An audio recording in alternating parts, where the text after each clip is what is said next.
নমস্কার, প্রতিদিনের ডায়েরি থেকে আমি সঞ্জিতা।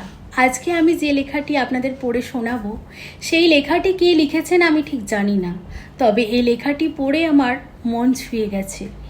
এই লেখাটি আপনাদেরও পড়ে শোনাবো, আপনাদেরও নিশ্চয়ই ভালো লাগবে।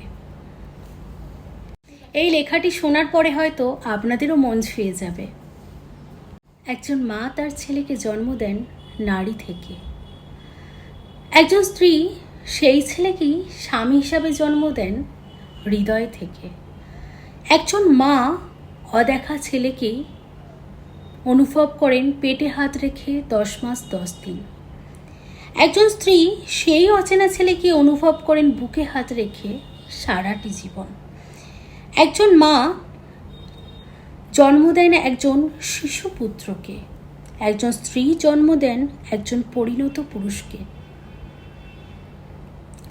একজন মা তার সন্তানকে হাত ধরে হাঁটতে শেখান।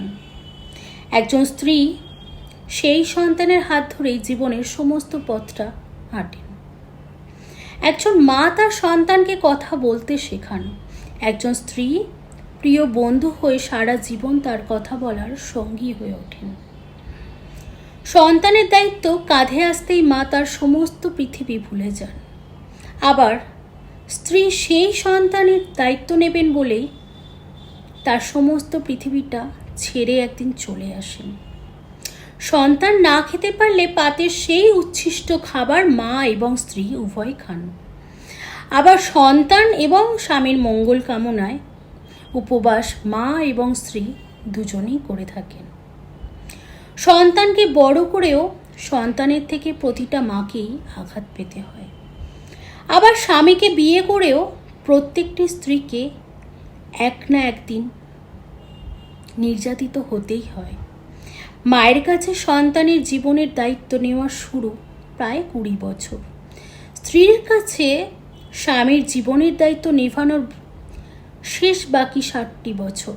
কখনো কখনো সেটি 80 বছরও যেতে পারে, যদি আয়ু 100 বছর হয়। সন্তানের শৈশবে তার মলমূত্র মাই পরিষ্কার করেন। সন্তান যখন বৃদ্ধ হন তখন তার এই একই দায়িত্ব স্ত্রীর কাঁধেই বর্তায়।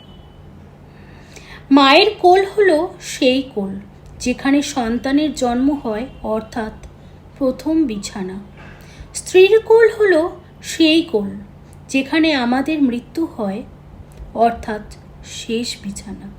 কিন্তু সমাজ এবং পরিস্থিতি আজ এমনই যে ছেলেটির বিয়ের পর মায়ের সাথে স্ত্রীর তুলনা করে প্রতিটি মুহূর্তে মাকেই শীর্ষস্থানে রাখেন। যেখানে দুজনেই ভূমিকায় সমান, সেখানে সামাজিক নজরে কেন মা আর স্ত্রীর মাঝে তুলনামূলক দ্বন্দ্বে বারবার পাঁচিল উঠবে বলতে পারেন?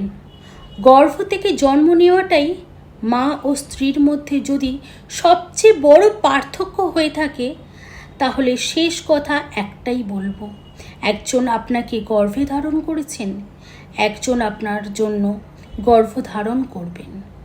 একজন আপনাকে জন্ম দিয়ে মা হয়েছেন, একজন আপনার জন্ম আর একজনকে জন্ম দিয়ে মা হবেন।